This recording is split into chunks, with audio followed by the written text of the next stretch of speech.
Hello everyone, इस video में हम करने जा रहे हैं डायरेक्टरेट ऑफ एजुकेशन द्वारा प्रोवाइड की गई वर्कशीट नंबर 39। ये वर्कशीट क्लास 6 to 8 के स्टूडेंट्स के लिए है। 19 अगस्त 2020 की वर्कशीट है। सबसे पहले यहाँ पे स्टूडेंट यानी कि बच्चा अपना नाम लिखेगा और यहाँ पे अपनी टीचर का नाम लिखेगा। ये वर्कशीट साइंस सब्जेक्ट की है।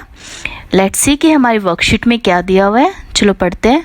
जब आप प्रदूषण शब्द सुनते या पढ़ते हैं तो क्या सोचते हैं? आपने ये वर्ड बहुत बार सुना होगा, प्रदूषण की, प्रदूषण बहुत हो रहा है, वायु प्रदूषण बहुत हो रहा है। आप जब भी ये शब्द, ये प्रदूषण शब्द जब भी आप सुनते हो या इसे कहीं पढ़ते हो तो उसे पढ़ते या सुनते ही आप क्या सोचते हो, क्या सोचने लगते हो, वो हमें बताना है इस क्वेश्चन में। चलो देखते हैं कि मैं क्या सोचती हूँ। आप जो सोचते हैं आपको वो लिखना है। मेरे अकॉर्डिंग जो होना चाहिए मैं वो बता रही हूँ आपको।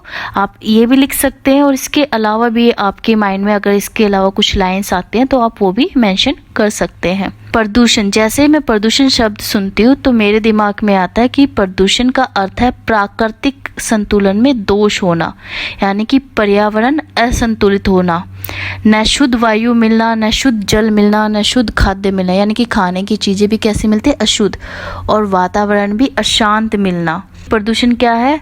वायु का प्रदूषित होना, शुद्ध वायु का अभाव, यानी कि स्वच्छ और शुद्ध वायु का अभाव, कमी, शुद्ध जल का अभाव, शुद्ध खाने पीने की चीज़ों का अभाव, क्योंकि हम देखते हैं कि चारों तरफ ना तो सांस लेने के लिए हवा शुद्ध है, ना पीने के लिए पानी साफ है, शुद्ध है, और ना ही खाने पीने की चीज़ें शुद्ध मिलती है। हर चीज़ में क्या है, कीटनाशकों का प्रयोग, या वायु में क्या है, जहरीली गैसों का मिश्रण, जो गाड़ियों से निकलते, कारखानों से निकलने वाला धुआं सब कहाँ मिल जाता है, वायु में मिल जाता है।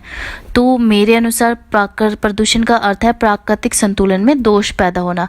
ये प्रदूषण कई प्रकार का होता है। प्रमुख प्रदूषण है वायु प्रदूषण, जल प्रदूषण और ध्वनि प्रदूषण। ये 3 प्रकार मुख्य प्रकार है प्रदूषण के।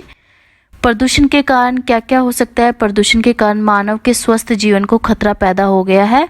खुली हवा में लंबी सांस लेने तक को तरस गया है आदमी। आज जो हवा है वो इतनी ज़्यादा प्रदूषित हो चुकी है कि उसमें सांस लेना ही मुश्किल हो गया है। पर्यावरण प्रदूषण के कारण न समय पर वर्षा आती है, न सर्दी गर्मी का चक्र ठीक चलता है। आपने देखा होगा कि पिछले कुछ समय से ना तो बारिश का ही पता चलता, कहीं पे बाढ़ आते तो कहीं पे सूखा पड़ जाता है, और जो सर्दी गर्मी का चक्र है वो भी ठीक से नहीं चलता। आप अपने बड़ों से, दादा दादी से पूछना कि जब प्रदूषण कम था उनके समय में और आज का जो पर्यावरण है उसमें किस प्रकार से अंतर आया है और क्या क्या वातावरण में चेंजेस आए हैं। आप उनसे बैठ के बात कीजिए, वो आपको बताएंगे। इस प्रदूषण के कारण क्या है? इस प्रदूषण को बढ़ाने में सबसे ज़्यादा योगदान है कल कारखानों का, वैज्ञानिक साधनों का अधिक उपयोग, जैसे फ्रिज, कूलर, वातानुकूलन, ऊर्जा संयंत्र आदि। ये सब दोषी है। ऊर्जा संयंत्र क्या होता है? जहाँ पे बिजली पैदा की जाती है कोयले से। तो जब कोयले को हम जलाते हैं उससे बिजली उत्पन्न की जाती है, तो भी जब कोयला जलता है तो उससे बहुत ज़्यादा वायु प्रदूषण होता है। वातानुकूलन का अर्थ है कि वातावरण को अनुकूल बनाने के लिए हम जो जो चीज़ें का प्रयोग करते हैं, जो अपनी सुख सुविधाओं के लिए जितने भी हम वैज्ञानिक साधनों का प्रयोग आज करते हैं, ये कहीं ना कहीं प्रदूषण को जन्म देते हैं। वृक्षों को अंधाधुंध काटने से मौसम का चक्र बिगड़ा है। अपनी सुविधा के लिए हमने वृक्षों को अंधाधुंध काटा है, ये नहीं देखा कि इससे मौसम पर क्या प्रभाव पड़ेगा। और जो वृक्ष होते हैं वो वातावरण में उपस्थित अतिरिक्त कार्बन डाइऑक्साइड को अवशोषित करके हमें ऑक्सीजन देते हैं, शुद्ध हवा देते हैं, परंतु हमने इनका इतना ज़्यादा दोहन किया है कि इनकी संख्या बहुत कम हो गई है, जिसकी वजह से मौसम का चक्र भी बिगड़ गया है। घनी आबादी वाले क्षेत्रों में हरियाली न होने से भी प्रदूषण बढ़ा है। जहाँ आबादी ज़्यादा है वहाँ तो पेड़ पौधे ना के बराबर होते हैं, बहुत कम देखने को मिलते हैं, जिसके कारण भी प्रदूषण का स्तर है, इसका जो लेवल है वो काफ़ी इंक्रीज हुआ है, काफ़ी बढ़ गया है। तो ये सब चीज़ें आपको लिखनी है। इसके अलावा भी अगर आप कोई पॉइंट मेंशन करना चाहते हैं तो आप लिख सकते हैं इस क्वेश्चन के आंसर में। लेट्स सी कि नेक्स्ट क्वेश्चन क्या है। यहाँ दी गई तस्वीर में आप देख रहे हैं कि टूटी पाइप से अपशिष्ट पदार्थों को नदी में फेंक दिया गया है। हमें इस प्रकार के प्रदूषण को रोकने के लिए कदम उठाने चाहिए। आप देख रहे होंगे कि यहाँ पे एक पाइप है, टूटी पाइप से कुछ अपशिष्ट मतलब गंदा पानी, कचरा सब कुछ नदी में फेंका जा रहा है। हमें इस प्रकार के प्रदूषण को रोकने के लिए कदम उठाने चाहिए। सबसे पहले किस प्रकार का प्रदूषण है, ये है जल प्रदूषण, क्योंकि इससे नदी दूषित हो रही है, जल प्रदूषित हो रहा है, तो इस प्रकार के हम प्रदूषण को हम कहेंगे जल प्रदूषण। तो क्वेश्चन हमारा क्या है, यहाँ पे क्वेश्चन है हमारा, जल प्रदूषण को रोकने के लिए 1 या 2 सुझाव दीजिए। हमें जल प्रदूषण को रोकने के तरीके बताने, सुझाव देना है कि किस प्रकार हम जल प्रदूषण को कम कर सकते हैं। इस क्वेश्चन का आंसर है, पहला पॉइंट है घरेलू अपशिष्ट, मतलब घर से निकलने वाला गंदा पानी, जो भी मैला पानी है वो सब कुछ, अपशिष्ट तेल, पेट्रोलियम पदार्थ जैसे पेट्रोल, डीजल, अपशिष्ट तेल मीन्स आपने देखा होगा कि जो टैंकर्स आते हैं समुद्र तल से, जब हम तेल निकालते हैं जहाज़ों में भरकर जब वो लाया जाता है तो कई बार वो तेल लीक हो जाता है। पेंट एवं वार्निश, सफाई उत्पाद में डिटर्जेंट, साबुन, प्रसाधन सामग्री, कॉस्मेटिक्स जो चीज़ें हैं वो सब कुछ, और दूसरे घरेलू उत्पाद जो सफाई करने के लिए, घरेलू उत्पाद में घर की साफ सफाई के लिए जो भी चीज़ों का हम प्रयोग करते हैं उनको कभी भी नदियों में एवं नाली में नहीं छोड़े, या इनका जल आपूर्ति निकायों के साथ मिलने से रोककर निपटान का सही तरीका सुनिश्चित करें। यानी कि कहना चाह रहा है कि जो ये चीज़ें हैं, डिटर्जेंट हुआ, अपशिष्ट तेल हुआ, घरेलू अपशिष्ट हुआ, इन्हें हम डायरेक्टली किसी भी नदी वगैरह में नहीं छोड़ना चाहिए।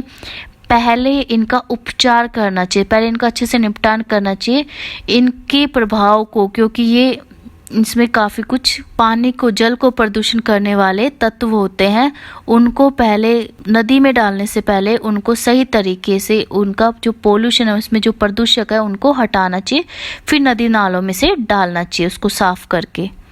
दूसरा पॉइंट है नदियों, तालाबों, झीलों और समुद्र तटों पर कूड़े कचरों को फेंकने से बचना। नदियों, तालाबों, झीलों और समुद्र तटों या पानी का जो भी सोर्स है, वहाँ पे कोई भी स्रोत है, वहाँ पर कूड़े कचरे को फेंकने से रोकना है, खुद को भी और औरों को भी।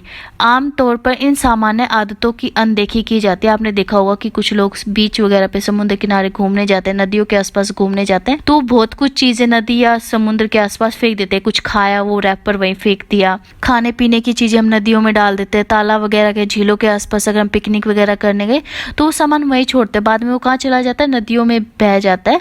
तो ये कुछ ऐसी आदतें हैं जिनको हम अनदेखा कर देते हैं। अगर व्यवस्थित तरीके से इनका निपटान किया जाए तो प्रदूषण को रोकने में महत्वपूर्ण भूमिका निभा सकता है। अगर व्यवस्थित तरीके से हम जो वेस्ट चीज़ें जनरेट होती हैं, जो वेस्ट मटेरियल होता है, कूड़ा कचरा होता है, उनको अच्छे से डस्टबिन वगैरह में डालें, अच्छे से उनका निपटान करें, तो जो ये जल प्रदूषण है इसको रोकने में हम महत्वपूर्ण भूमिका निभा सकते हैं। 2 पॉइंट्स मैं आपको वैसे डिक्टेट कर देती हूँ, आप लिखना चाहे तो लिख सकते हैं, आपकी मर्जी है।